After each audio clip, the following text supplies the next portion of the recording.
मित्रांनो, असं सांगितलं जातं की प्रत्येकाकडून शिकण्यासारखं काहीतरी आहे. असे अनेक देश आहेत जे भारताविरुद्ध काही ना काही कट कारस्थान करत असतात. पण त्याही देशांकडून आपल्याला शिकण्यासारखं खूप आहे. उदाहरण द्यायचं झालं तर तुम्ही चायनाकडून पण भरपूर काही शिकू शकता. चायना अचानक एवढा श्रीमंत कसा झाला, एवढा समृद्ध कसा झाला? तर त्याचं गुपित त्या चायनीज घरामध्ये, प्रत्येक घरामध्ये एक छोटासा का होईना उद्योग चालतो. तुम्ही का नाही छोटासा घरातून एक उद्योग चालू करत? का नाही घरातून एखादा व्यवसाय चालू करत? एखादं प्रोडक्ट जे तुम्हाला चांगलं बनवता येत असेल ते बनवायला घ्या, त्याची मार्केटिंग करा, ते विका.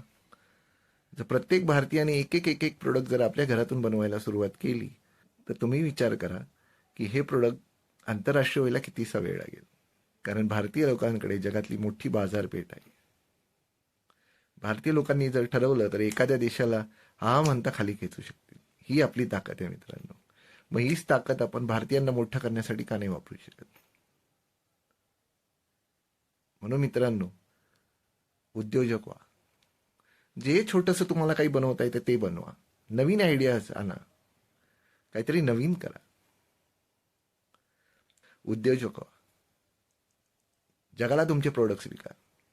देशाला जर महासत्ता बनवायचं असेल तर आपला जीडीपी अजून वर गेला पाहिजे. आणि तो जर जीडीपी वर जावा असं तुम्हाला वाटत असेल तर प्रोडक्शन करायला सुरुवात करा. काहीतरी उत्पादन बनवा स्वतःचं. छोटंसं का होईना, छोटंसं उत्पन्न पाहिजे, छोटंसं उत्पादन पाहिजे. घराघरातून असे नवीन प्रोडक्ट्स येऊन द्या जे जगामध्ये त्याचं नाव कमवतील. आणि अनुषंगाने ते नाव आपल्या भारताचं होणार आहे. मित्रांनो, आपल्यामध्ये खूप सामर्थ्य आहे.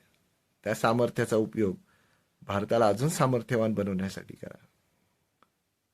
जय हिंद, जय महाराष्ट्र.